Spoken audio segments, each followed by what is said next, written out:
There is a specific prayer that people in spiritual warfare tend to pray in the middle of an attack.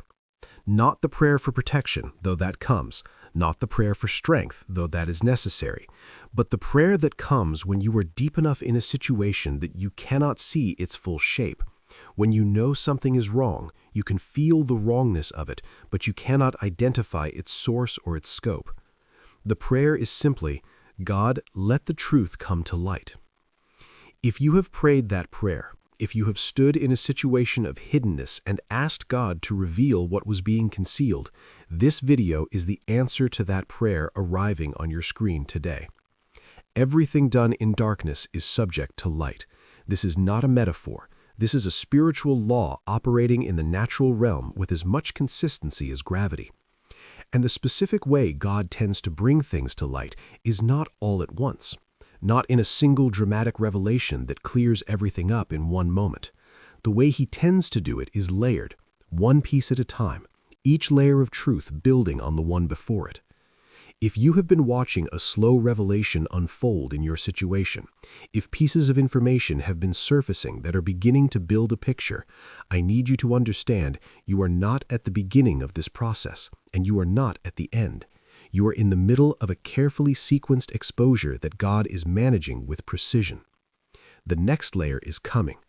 Let me describe what it feels like to be in the middle of a slow revelation, because I want to honor how disorienting it is. It is not the clean relief that people expect when they imagine the truth finally coming to light. It does not arrive as a sudden vindication that resolves everything neatly. It arrives in pieces, and each piece brings its own specific grief.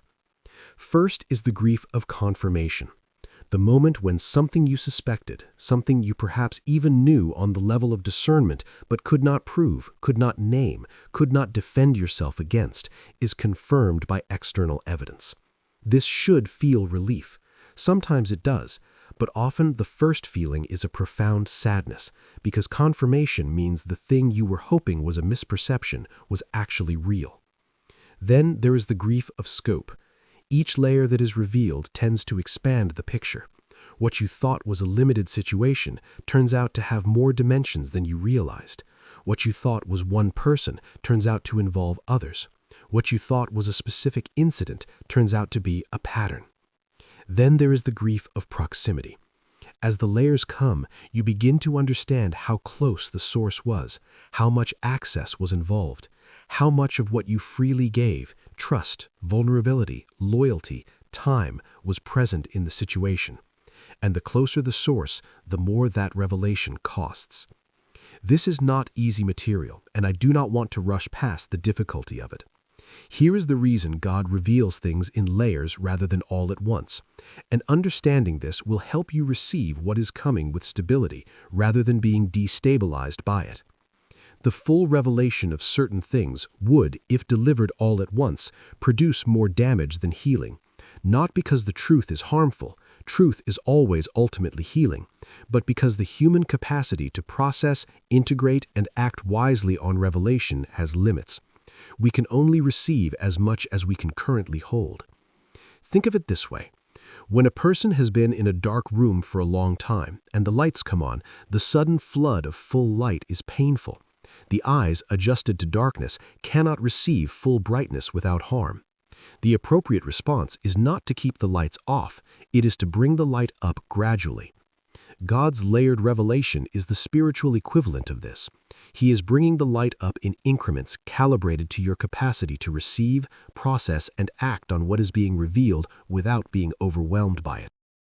Each layer he shows you is the layer you were spiritually and emotionally ready for. And the fact that the next layer is coming means he has assessed that you are now ready for it. Your ability to receive the next revelation is evidence of your spiritual development, not just your pain. I want to stay here for a moment, in the layer that was the hardest. Because in the process of layered revelation, there is almost always one layer, one specific piece of information that arrived and genuinely threatened to take you under. A revelation so significant, so close to the center of your life, so contrary to what you had believed to be true, that receiving it required something from you that you were not sure you had. Maybe it was a revelation about a specific person whose betrayal, once confirmed, changed the landscape of your relational world in a way you are still adjusting to. Maybe it was a revelation about a situation you had participated in that recontextualized your own role and choices in ways that were painful to face.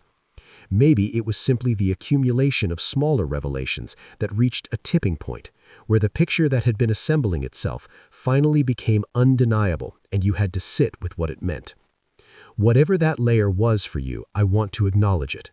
The willingness to receive hard truth, to stay in the process of revelation even when what is being revealed is painful, is a specific form of spiritual courage.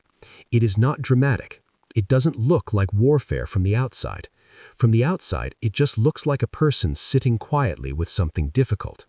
But God is watching that courage, and He is factoring it into what He releases to you next. When the enemy cannot defeat you directly, he clouds your discernment, makes the clear muddy, makes the certain feel uncertain. And he sustains that cloud for as long as the hiddenness is serving his purposes. The layer coming will pierce the cloud in a specific area. You will understand something about your situation, about a person, about a dynamic, about something that was done that you have not had clarity on until now. And that clarity will not just inform you intellectually, it will free you spiritually. It will close a door that has been open. It will dissolve an agreement you were in without knowing it. It will release you from a connection that was holding you back. The revelation is not coming to devastate you. It is coming to free you. Receive it with both hands. Stay clean as it arrives. Don't use it as ammunition. Don't rush to share it. Don't let it produce bitterness. Let it produce clarity. Let it produce distance from what needs to be distanced from, and let it produce gratitude for a God who loves you enough to tell you the truth. If God has been revealing things in your life in layers, if you have been watching a slow exposure unfold and pieces of truth have been surfacing that are building a picture you couldn't see before, comment layers. Tell me, is the revelation about a person, a situation, or something about yourself? You don't need to be specific, just the category. I read every comment, and I'm building a teaching on how to stay spiritually grounded in the middle of layered revelation, how to receive what God is showing you without being destabilized by it and without weaponizing it prematurely. Comment layers. Subscribe, and I'll see you in the next video.